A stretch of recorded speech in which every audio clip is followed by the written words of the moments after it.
You might not always agree with it, and you don't get a choice. They control your board game now. You don't. You don't control it. You can't control it. There are pros to having apps, right? You can do pretty dynamic stuff. You can do variability easy, and you can automate a lot of things. But that's not to say there are some negatives. What's up, Rockstars? Today I'm going to be talking about Descent and its app, and whether or not it's more video game, more board game, some combination of the two, whether or not it's good, whether or not it's bad. I'm going to talk about it right now.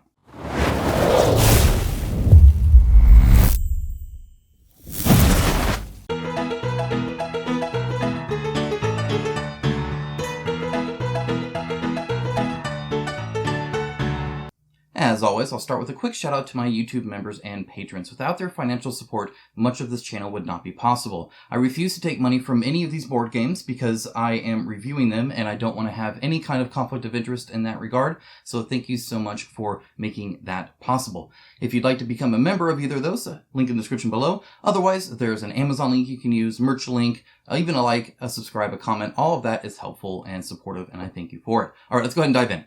Okay, so here's the teaser trailer for the game. It starts out like all the Kickstarter game videos that I hate, where it shows some really bad CG, like I'm playing StarCraft or Diablo 2 or something like that. Like this looks like an opening to maybe Diablo 2, but perhaps not even quite as cool. But we'll get to the board game. Look at that. That is freaking awesome. I'm going to pause here. When I saw this, I was like, oh my gosh, this looks cool. They have like these kind of like trackers here on their base, which is kind of interesting. I don't know how useful that is. These dials, again, we'll see how well that works, but it's better than tokens, right? So instead of laying down tokens, you just do a spin dial, and then that's pretty easy that way. I like that. The dice have changed a little bit, so that's interesting. It looks like they put a lot of effort into making this different, and I really like that. The staged tier to stuff is really cool. The fact that it comes with terrain, even if it's decorative, like trees in the background and stuff like that. All of that, super duper awesome. Love it. Everything about this view right here, I like. I just think it's cool. I mean, look, I'd be down there with the camera and taking pictures and stuff like that. And, I'd be setting them up for photo shoots and dorky stuff like that. It looks great. The design looks good. Yeah, let's defend Terranoth with our, okay, whoa. App-driven adventure. Okay, so they put this on Twitch and kind of talked about it, so I was sure to watch that. And look, there it is. Which is weird that they didn't show that with the rest of the board game, but anyway. Okay, so we're going to exit out of that. Alright, now real quick, before I get into the video, I just wanted to clarify my stance on apps and board games. Before I kind of dive into what I'm, like, why and some examples and stuff like that, and just some questions and thought discussion prompts, hopefully, is that I don't care what the heck you do around a board game. It's when it's required that I have an issue with. If people can make 15 dozen, I don't care, apps for any board game. And that's fine. And you can use them to your heart's content. It's when you cannot physically play the game without it. That's my issue. So I just wanted to make that clear. I actually love narrative apps. I used to use a life health counter when I played Magic the Gathering. I don't necessarily hate apps. I don't necessarily hate, apps that affect even gameplay or even that you interact with in gameplay. It's when that's required and I have no physical means of playing the board game without it. That's my issue. So just wanted to put that in a proper frame before we get to the rest of the video. Here's the thing. People are quick to talk about the benefits of an app. And there are benefits, right? It can, first of all, I'm not focused on helper apps or narrative apps or anything like that. I actually think that's great. An app that just helps save stuff, if it's just an app that, just tells you the story so I don't have to read it. So you don't have to listen to me. That's always a positive. The less you have to hear me read a story, the better that story is going to be. It's just how that works. So, there are benefits to those. I'm talking about actual gameplay ones. Cause that's what this is it's integrated into the gameplay. And so we'll kind of talk about that, but people are quick to talk about the positives. It can manage stuff that you wouldn't have to do otherwise, or it can be dynamic or variable, or they can push changes to it and change things and all that other stuff, right? And all of that's true, right? They can make a change and then suddenly everybody has that change and now everybody's playing this different version of the game. Whether it's, they changed some stat cards or changed the verbiage on something or changed how the enemies work or whatever it might be, they can certainly do that and then make everybody do that. And that's great. Additionally, you can have a lot more effects, right? So there can be, if you've ever opened up like a loot box in a video game, that like build up and stuff, you could do that with a chest, right? You could be like, oh, what is it going to be? It's this.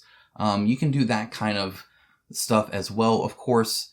And that's, that's all true. You can do that with an app. But a lot of people don't talk about the negatives, and I'm talking inherent negatives about the technology, inherent negatives about writing code. As a software engineer, trust me, I understand a lot of the negatives. And about it, I feel like a lot of the conversation short sells what board games do and what board games can be. So I'm going to talk a little bit about that. Okay. So first of all, some of the negatives, right? There probably won't be an undo button. That's a bummer, right? It really is. The ability to undo a turn. Have you ever undone a turn? Right? Because I did something wrong or I misunderstood that rule. I would have never done that if I had known that or anything like that. Well, in there, you can just undo it. In the board game, you can't. You can't reset the enemies back. You can't do any of that. Inherently, you have lost that from the board game.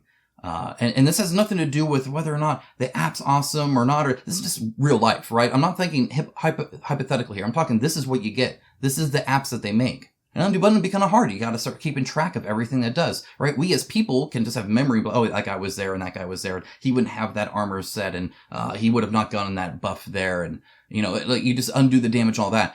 To do that in a code is a lot more effort. You got to actually develop a system where you're constantly keeping track of this stuff to be able to undo it.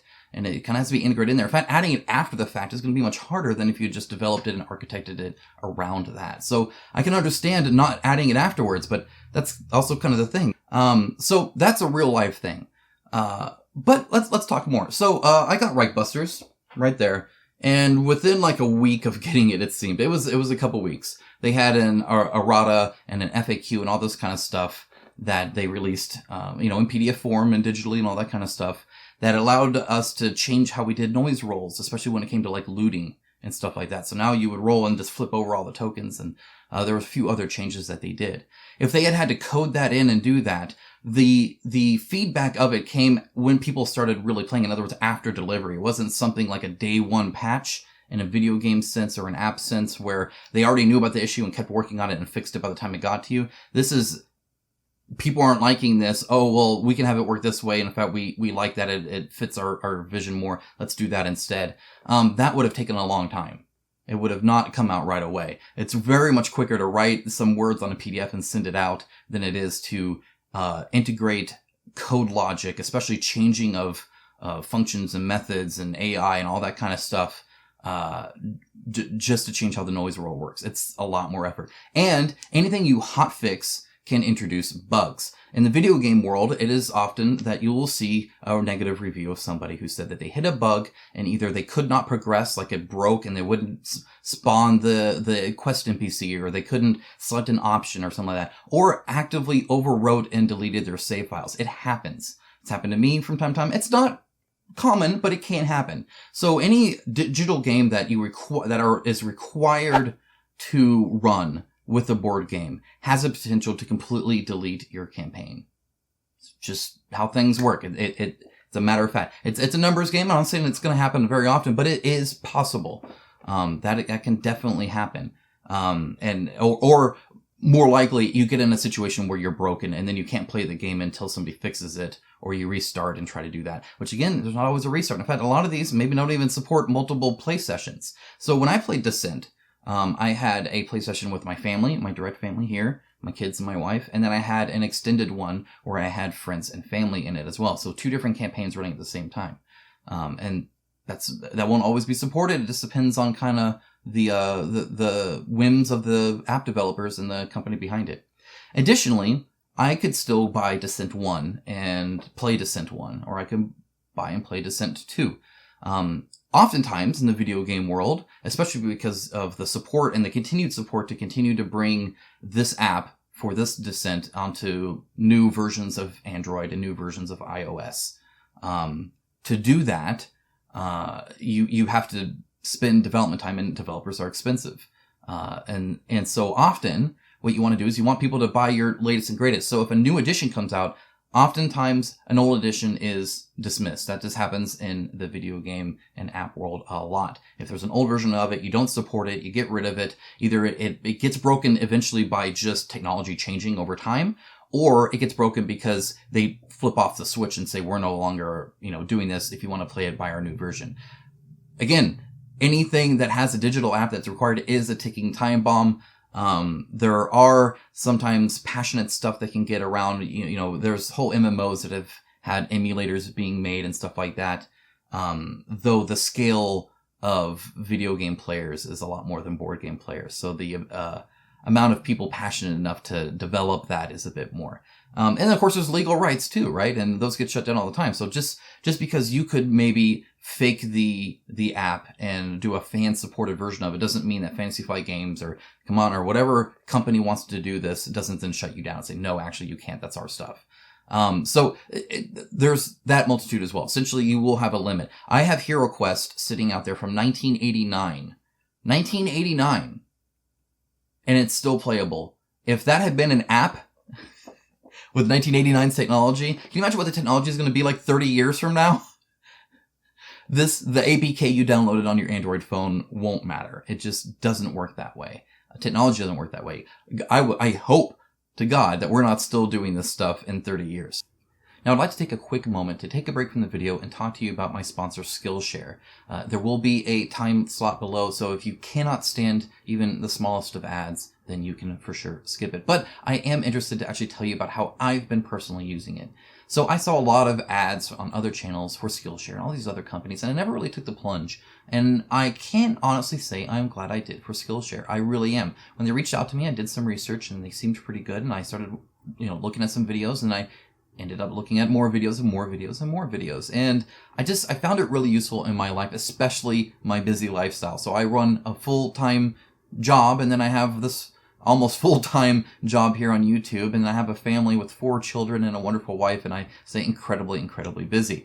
But I must say that the short snippets in the videos have been really helpful, and the content has been great.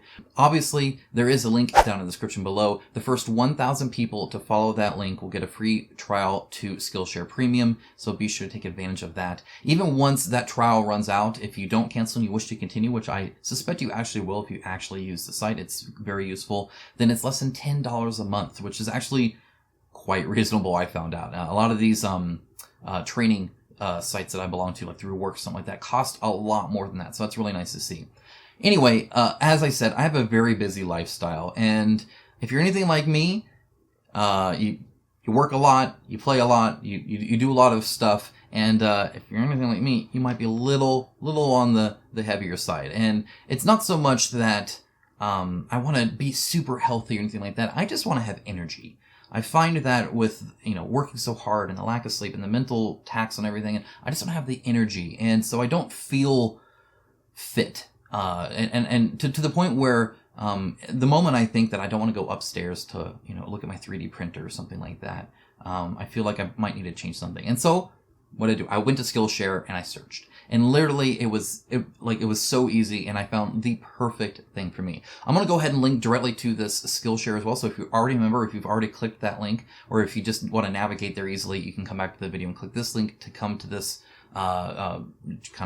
session here, but it's really, really nice. So this is called How to Quickly Cure Workout Procrastination and Stay Motivated All Year Long. That's actually the worst part of this is the title. I actually like the content though, because the moment it hits you with the intro, he's talking about how look, you can get stressed, you can get tired, and you can, and it specifically talked about how if you're out of shape, and so workout is a chore, even just 5 minutes of actual activity is kind of tiresome when you're already tired. It comes from that standpoint. It definitely comes not from the person that's I want to keep going to the gym, or the people that want to dive into it. It's more like I just need the motivation the motivation to actually even to start to do something. And he talks about this in depth, and it's incredible. Seriously, it's really, really good. He talks about the 5-minute workouts, but then he even has the mini workouts trick. Essentially, and I'm going to sum it up, he explains it much, much better and in more detail. But essentially, the whole point is that you make much smaller goals. So it's like, okay, well, I don't want to do an hour-long thing. I don't want to do a 5-minute thing. You're like, oh, okay, you know what? All I'll do is I'll get up off my chair and go outside. And then once you're up there, you'll find out that, well, okay, well, while I'm here, I'll just jog in place for a little bit. And then, well, while I'm here, I'll do that. And so sometimes it's just getting up and getting the position. And literally, it's like, okay, if my goal is just to get into a pull-up position, just lay down. I can lay down on the ground, no problem. And once you're there, like, well, I could do a pull-up. I'll do a pull-up. It turns out, he talks about it actually pretty good, that essentially, as long as there's very small tasks, your brain won't fight you for it as much. And so literally, if you're just saying, I'll just do one, because that's what you're telling yourself. Like, you're not saying, I'm going to trick myself into doing this. It's literally just, I'm so exhausted. I'll just do one. And you do one, and you're like, well, all right, I'll go and do more. And then after that, you've gone through the hurdle, and then you can actually do your thing. It is awesome. Seriously, I really enjoyed it. I know I talk a long form in these little ad blurbs there, but I honestly use this stuff, and it's really great. And I keep finding little gems like this. It's like, that is perfect for me.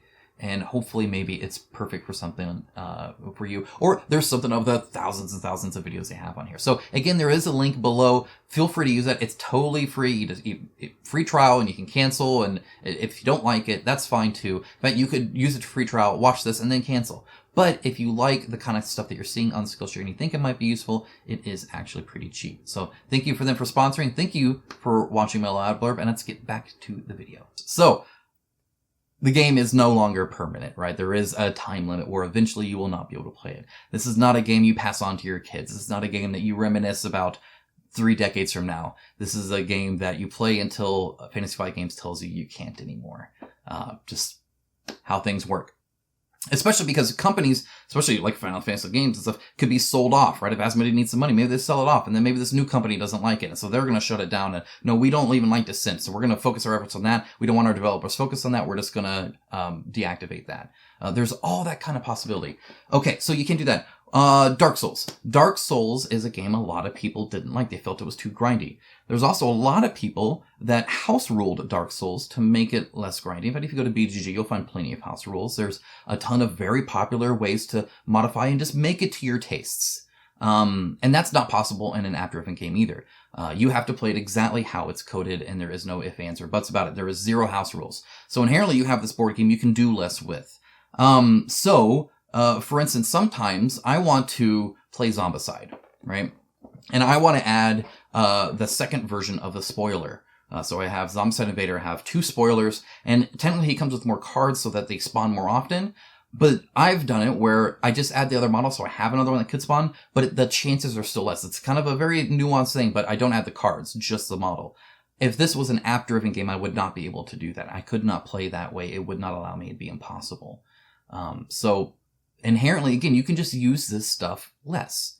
And I feel like one of the great things about board games is that, and I'm not even talking about the screen or context switching, I'm just talking about this board game is my game. I own it, and I can do whatever I want on it. So for instance, in the Kickstarter, Kanban had a version of a Men in Black Will Smith. So all the Kickstarter exclusive characters in Zombicide Kickstarters are like pop culture references. So they're kind of like custom art, but you can tell like, oh, that's Morty from Rick and Morty, or oh, that's, Harrison Ford, or oh, that's Will Smith from Men in Black. The problem is they got a letter from the lawyers from Will Smith saying, no, it's not licensed, it's too close, you can't have it. And so they removed it. What if they had delivered the game and then had to remove it from their app? So now suddenly I have this miniature that doesn't fit the art in the game in other words or anything like that. Like, how do you handle that? A lot of video games have music, licensed music. And it's a thing. Grand Theft Auto is famous for this even, where later on there's a patch that forces you to remove the music from the game because now they don't have a license for it. When you bought it, they did, but then they lost it. And so now you have to change it and you no longer have that music in your video game. There are pros to having apps, right? You can do pretty dynamic stuff. You can do variability easy, and you can automate a lot of things. But that's not to say there are some negatives. Now, do I want a little bit of convenience in how to handle the AI when all of these other negatives come from it, where I'll never be able to customize that AI. I'll never be able to customize that. I can't undo anything. It might just die someday. It might change on me and force me to play something different. Can you imagine if you liked how Reichbusters played and you don't like the errata, but then they forced that errata on you, and now suddenly you're looting different? If you're one of the people that liked it, now you can't play it that way. You bought a game because of how they sold it and you like it, and then they changed it after the fact and you don't like it anymore. You know how often that happens in video games? It's the reason why Steam has recent reviews. So you can see if a patch ruined stuff that people didn't like. What if they nerf your character? My favorite character in Townsfolk Tussle was Melba. She has this buff, Granny Melba, where she gets more accuracy as she goes. They've since changed that, and she might not be my favorite character anymore. If I bought the game because I loved how she played and how she looked and all that, and then they change it afterwards, and now suddenly I don't even like that character anymore. How's that? When I was playing The Division, I used to play Tom Clancy's The Division. It's a video game with a SWAT shield, right, and an SMG, and it was really good because it was like a tank build, but it actually did a ton of DPS. It was probably a little overpowered, but I loved it. Well, they changed it, and so all the time I'd spent doing that gear, all the enjoyment that I had from that was gone, and I actually stopped playing because what I like to do in the game, they removed from the game. They nerfed it. So if they're constantly changing stats, or they nerf things or buff things or fix things like that, you might not always agree with it, and you don't get a choice. They control your board game now. You don't. You don't control it. You can't control it. It's out of your reach. Suddenly, even after the purchase of the board game, they own it and can change it. If they decide that, you know what, we've decided to change the art style and we're just going to change all that, they can do that. Whatever they decide to do, if they decide, you know what, we don't like that, we're just remove it from your game. It's never going to spawn on our loot tables. If you open a chest, that's never going to happen. Well, guess what? Now you'll never see that card in your game again because the app controls it, not you. You're at the whim of the developer that can change over time. And it's really unfortunate that so many people want a little bit of, convenience or a little bit of pizzazz when they draw, instead of, like in Descent, you can drag your person to the token to interact with a book or a bookshelf or whatever. And instead of, reading a passage there or whatever, they want it to be, automatic, I guess, and that it calculates all these different things that you're controlling. And by the way, let's not forget that for the last several decades, these amazing, amazing game developers that don't get enough credit already. They're already the drummer of the band, always in the back in the dark, right? Instead, it's like, oh, look at the art is awesome. Who's the artist of that? Because you see that, right? And you take so much for granted when it comes to the time and effort it takes to develop a game. But for decades, these great developers have found convenient and interesting ways to do things interesting, right? Anytime you, True Dwelling Legends was the most recent one. When you put a token, or Nemesis did this too, in a bag, it's instantly shuffled, right? People are like, oh, I hate shuffling. Well, if you use tokens, if you're able to do that in a bag, then it's always shuffled, right? If you put it back in, guess what? It's shuffled now. It's completely random again. You didn't have to do anything.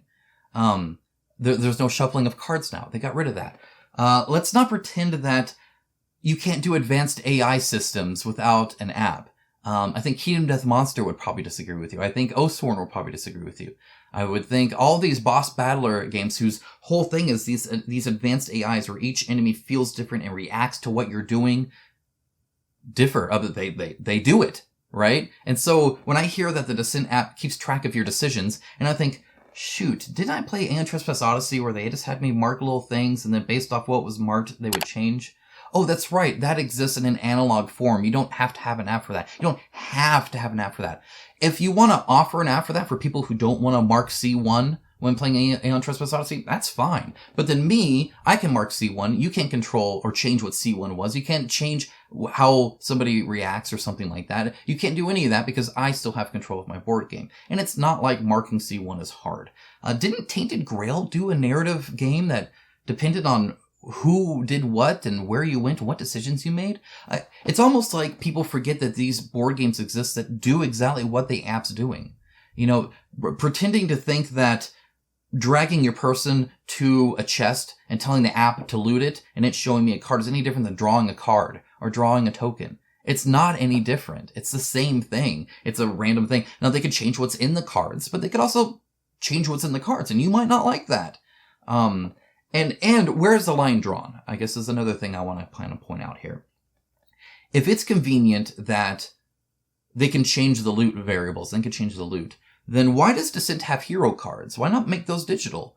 Then they could update the hero cards. In fact, there'd be advantages, right? People love app advantages. So they could, if you're poisoned, it could automatically start subtracting your health. It could, if you're debuffed, it could automatically show the different number on the card. You don't have to put a token on your card or anything like that. Instead, the card art reflects your current stats. You equip an item, suddenly your stats are increased. You get healed and suddenly your health increases. You don't need any of that stupid spin down dial. So why is Descent offering a dial for health? Why is Descent offering a character card? Why is Descent offering game boards? You could automate the game boards and just have you could customize the art. You could change the art on the fly. You could make the map on its own. Why does it have game boards? Why does it have minis? You could change the minis where when it dies, I have to go to the physical game board and remove the mini from the board. Why? The digital game already knows it's dead, so it just deleted it. Or it added dynamic more. I have to go and find those in the box and put them on the board. It could automate that for me too. In fact, it could automate the entire board game and just be a video game. It could, right? I mean, I'm not just like making stuff up here. You could do all of that. It could be a video game. Where do you draw the line? Why is it that I can't draw a loot card, but I can play a spell card? Why is Taunt a physical card and not a digital card? It's inherently less valuable if that's your argument that the apps add value. Now you can't dynamically balance the Taunt card. If it's too overpowered, they can't change it now. It's stuck in this stupid physical form. Why am I playing this stupid physical board game when I could just have the digital stuff and get automatic updates and all this other stuff that you're saying that's positive? Why am I, at that point, it's a worse video game. It's a video game that has all this stupid physical crap that costs me money. I have to pay for shipping, or I have to go to the store and buy it. I have to store it on a shelf. I have to set it up and crap. That's a terrible video game. I would never buy a video game that had me set up stuff. That's dumb. I don't want to set up a video game.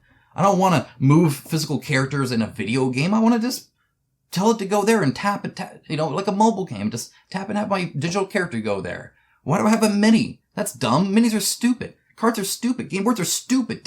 Games are stupid. Just make video games, not board games. # make video games, not board games. Where do you draw the line? Where does it change? I would love to, I want a conversation. Like, I'm just me. Tell me what you think. I would love to discuss this with you. What is the benefit of having one part a physical and one part a digital? Why is it good to have, some things in the digital app and some things in the physical? And why wouldn't it be the other way around? Why keep things physical if the benefits are so obvious in the digital realm? Love to hear from you. That's all I have for now, guys. Thanks so much.